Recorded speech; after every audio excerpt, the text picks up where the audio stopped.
Great entrepreneurs know their weaknesses and surround themselves with solutions.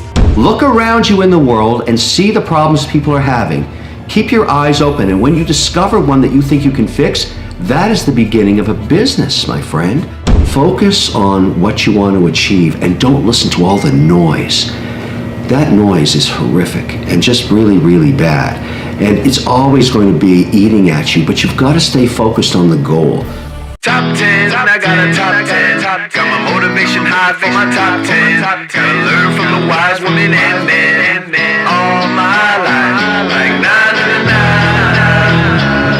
9. For my top 10, top 10, 9 and 9. This one's for my top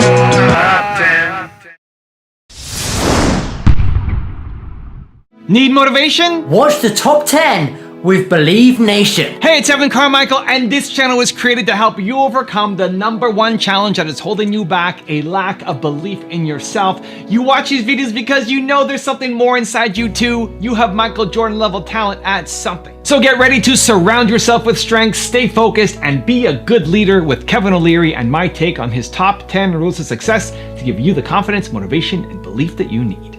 Enjoy. Okay, let's kick it off with rule #1. Surround yourself with strengths. If you come and tell me, you're the CEO, you're the founder, you're the largest shareholder, that you know and you're perfect at everything, I know you're full of crap. That is so not true. Great entrepreneurs know their weaknesses and surround themselves with solutions. The logistics person, the marketing person, the accounting person, the saleswoman, the salesman. Rule #2, keep looking for new opportunities.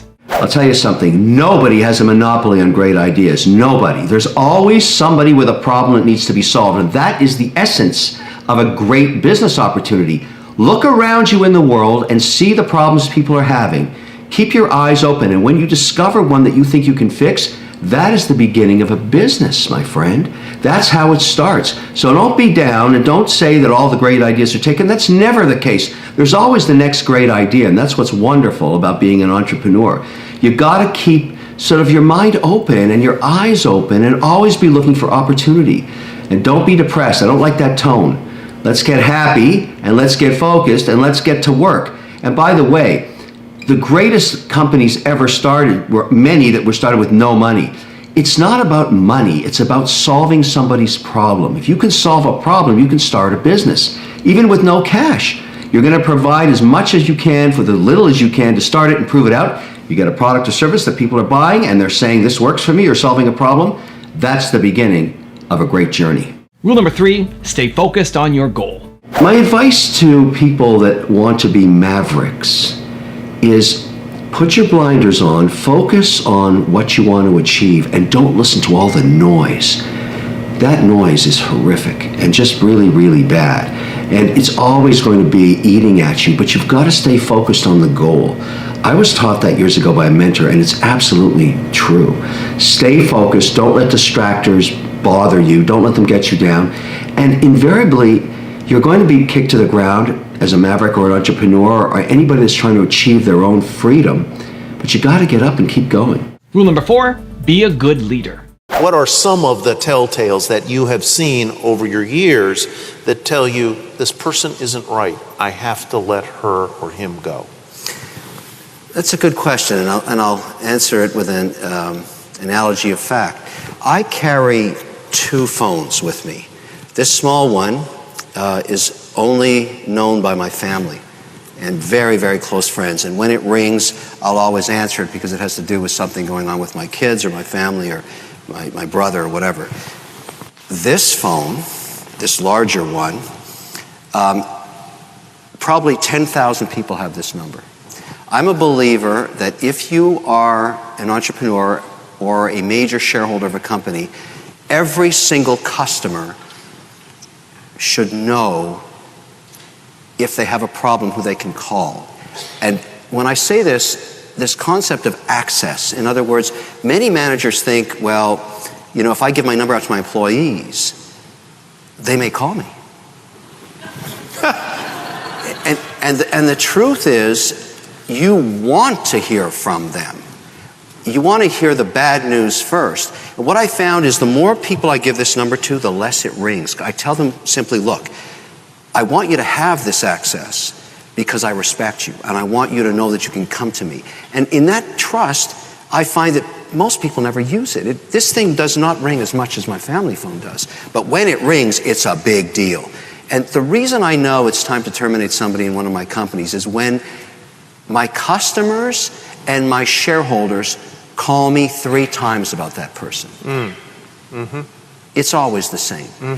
It's always the same. When a customer's complaining about a CEO or a head of sales or the head of R&D, or employees are not happy, and I keep getting that phone call, I get on the plane and I get my whacking stick out. Because there's something wrong. Also, if you want to have more confidence and self-love, check out my 254 series. They're free. The links to join are in the description below. You have to explain why you're the right person to lead. And above all, you have to know your numbers. You work for yourself. That's how it works. Rule number 5, build a good team. How do you get to the next level? You hire amazing people and you give them a piece of the upside. Very hard to do in a services business like yours, but not impossible. Scale is everything. You want to get bigger. The only way you're going to do that is expanding on being just a one-man show. And that's tough. Finding the right partners that should augment your skills. You know, if you're great in one thing like sales and marketing, get someone who's better in logistics, or hiring people that can actually do more of these websites. I've always found in every one of my deals that made me money, it's the team I built. A fantastic team of people working together towards a single mission. The better the people, the more money I made. It's that simple. But I always gave up some to them so they were a part of the story. And I always found, even if I gave up half, which I did in the case of the learning company, that outcome was $4.2 billion. So I was pretty happy with the outcome in the long run. It's all about team. It's really hard to do it on your own. And building a team, you have to build it slowly and find the right partners and then give them some of the upside. Rule number 6, buy gold. I like gold because, in a way, it's a stabilizer. It's an insurance policy. You know, I listen to all the gold pundits, and they're always wrong as far as I'm concerned. It's impossible to time the moves. I've owned gold for decades, and I simply have a 5% weighting. I look at it quarterly. When it becomes more than 5%, I sell into the strength. And when it weakens, I buy into the weakness. It's just a stabilizer. You know, I'm not one of those guys that's going to go to 40% weighting in gold. I don't believe the hyperinflation story. It hasn't happened. Gold is popular for a whole host of reasons.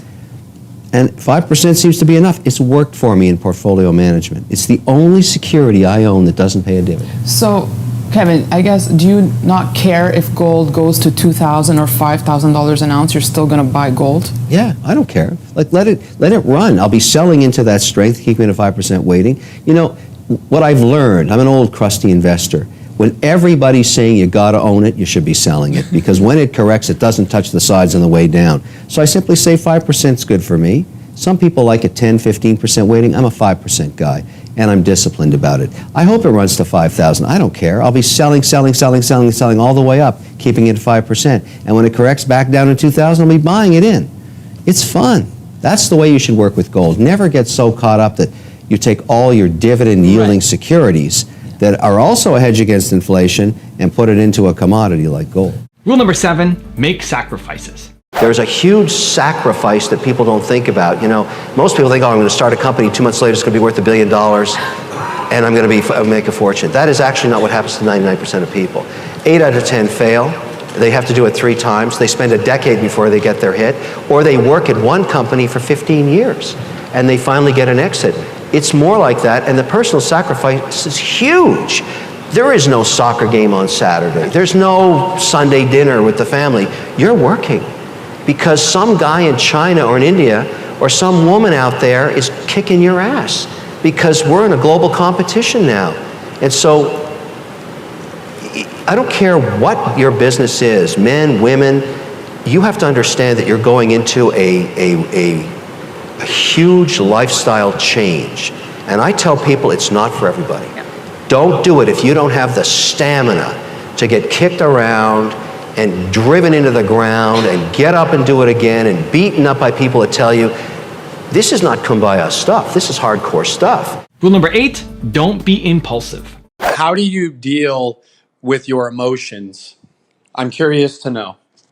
Richard, what a fantastic question. You're absolutely right. Your emotions can be your best friend, but also your worst enemy, because when you make irrational decisions that are based on sheer emotion, you're often making the wrong decision. And yet emotions are part of your intuitive gut feel. You have to understand them. And I find the best way to do it is don't be impulsive.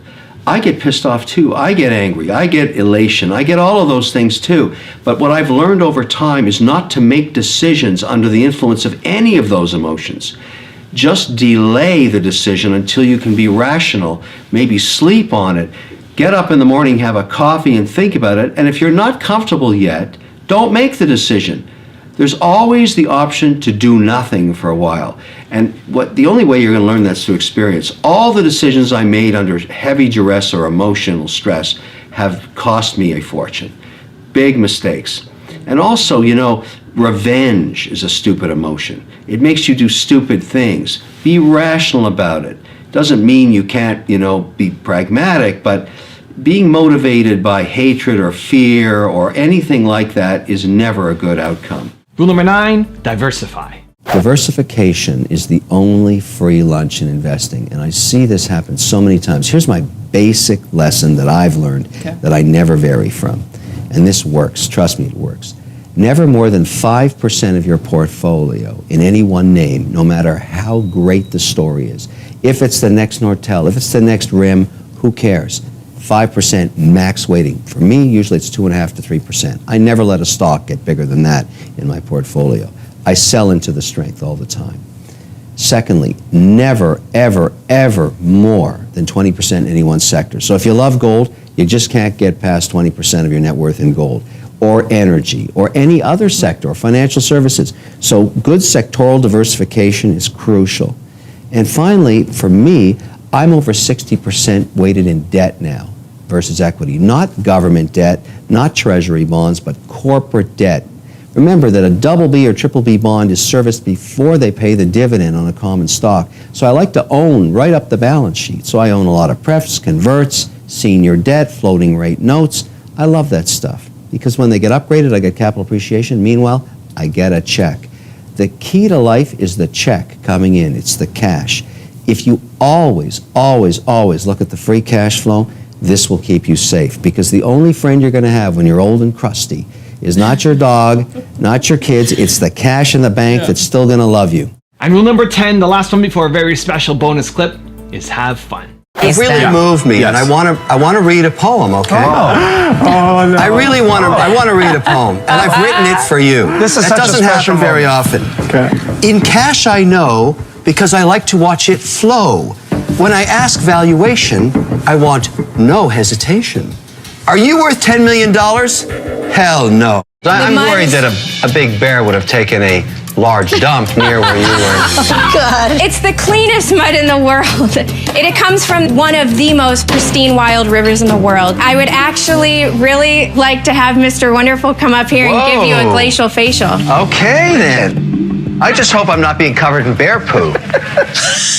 No, this is very pure. How long would you need to leave it?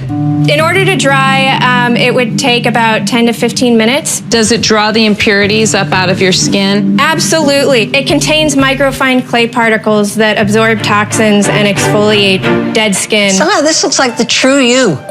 All you gotta do is draw some horns on him and he's set.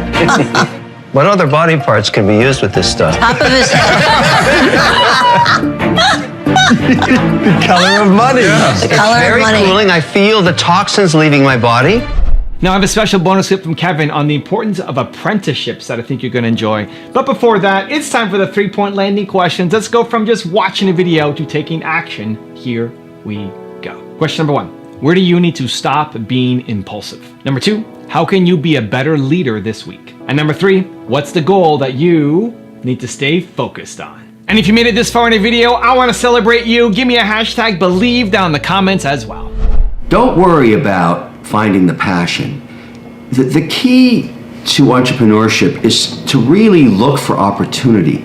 And what I think is great is instead of just saying I'm going to start up on my own, when you find something you're interested in, whether it be technology or manufacturing or the arts or whatever it is, be an apprentice for a year. This is old school.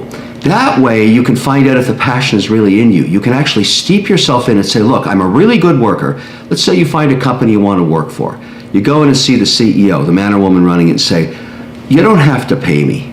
I'm so passionate, I'd like to show you how good I am as someone who can create value for you. I know this sounds, what do you mean don't pay me? When I meet somebody who comes up to me and says, I want to work for one of your companies, and I'll do it for free because I'm so good at what I do and I can make things much better for you. I can solve problems, I can enhance profits, I can help you achieve your goals. You don't think I listen to that? There's somebody that's got passion to try and work and help. And of course, if they can actually achieve the things they're talking about, I'm going to hire them. Apprentice gets you in the door, is my point. And you don't have to know with certainty what it is that you love, but you've got to go try. And the key is apprenticeship. I got lots of people that work for me for nothing just because they get exposed to all the things that we do around all the companies I'm an investor in. And those are the men and women I think are just terrific because they're in it because they want to try. You think about that. That might be the solution for you, an apprenticeship.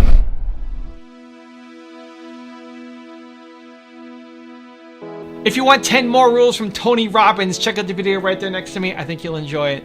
Continue to believe, and I'll see you there.